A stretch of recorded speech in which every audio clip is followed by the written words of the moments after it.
Assalamualaikum mga kabayan. Ngayon nga, nagpe-prepare na ako kasi pupunta daw kami sa Margas. Dito lang yan sa Esperanza Sultan Kudarat in Philippines.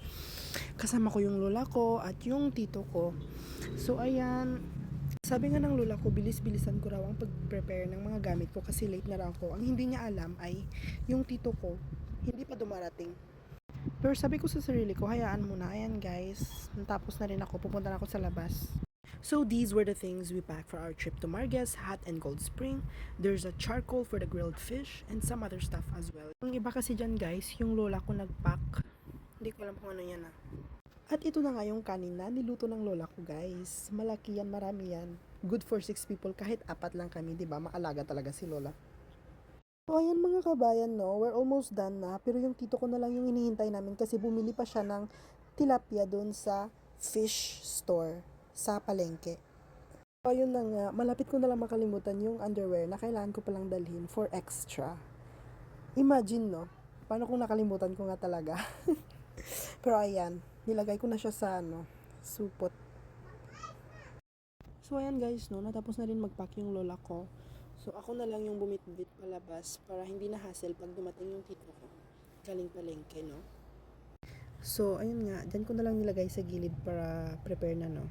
Ayan, nagpapak yung lola ko dyan. Sabi niya na, ikaw na magdala ng mga gamit palabas. Sabi ko, oh sige la, ako na.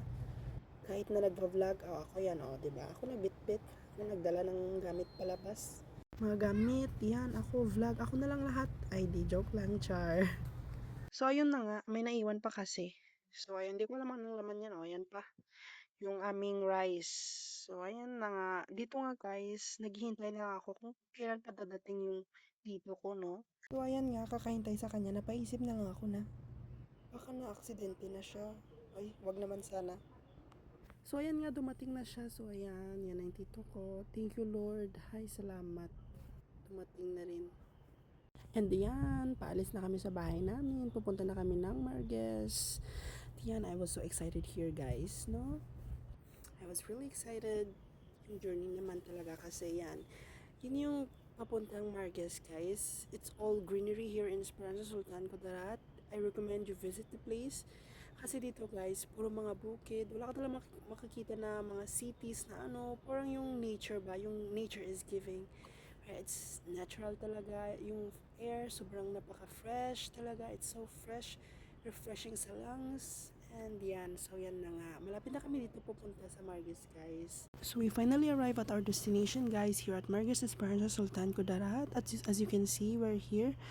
At dito naman talaga, guys, you can also visit a lot of places here. For example, like Lion Cave, Kanalan, and Ugis Peak, and there's some other stuff as well. So, ayan guys, papasok na kami niyan sa aming cottage. Dito kasi yung view guys, dito kasi sa Marges, hindi yung para sa iba na magbubook ka, ganyan, ganun. Dito, kapag pumunta ka dito, kailangan mo bumili ng cottage on personal talaga, doon sa cashier nila sa labas. So, walang booking-booking dito Pag gusto mong magligo, punta ka lang. So, ayan guys nga, gumanda yung mga view nila dito, mas nag-upgrade sila. So here, I was really excited. I couldn't wait to go on the pool, but here, first you have to take a shower, and I also brought this Spider-Man, like it's for kids, but I enjoy having this with me. You have to take a shower here before you go to the pool. Tapos yung nila guys, no? Ang sobrang init talaga yan guys. Mainit yung tubig nila pero hindi naman, tamang-tama lang naman. Pero yung pag first mo talaga na try, ang init talaga. Pero ayan, nag-enjoy naman ako, no? Yan. So, yan. So, yun na nga, pupunta na nga ako sa pool niyan, guys, kasi I was really excited. At saka gusto ko na talaga mag-swim-swim, guys. Makikita nyo talaga, yan. Yan yung cold springs at which means yung tubig dito, guys, malamig talaga. Pero hindi naman kasing lamig ng puso mo, ay char.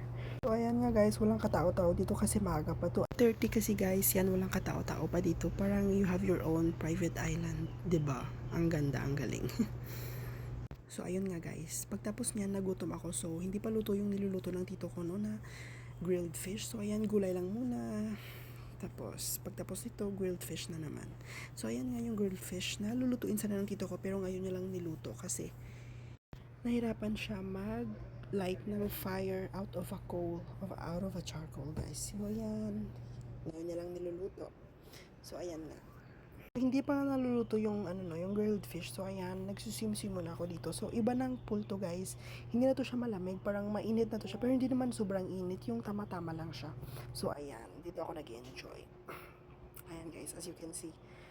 Hindi ako nag-enjoy diyan ha, pero parang walang tao kasi private parang private pool mo lang siya. Oh, yan, 'di ba? So as you can see, guys, yung view talaga parang it's nature giving talaga, guys. Ang ganda ng view. So I recommend you to visit this place talaga, guys. Pero wag mo nang pansinin yung sa ilalim kasi parang hindi nila nalinisan.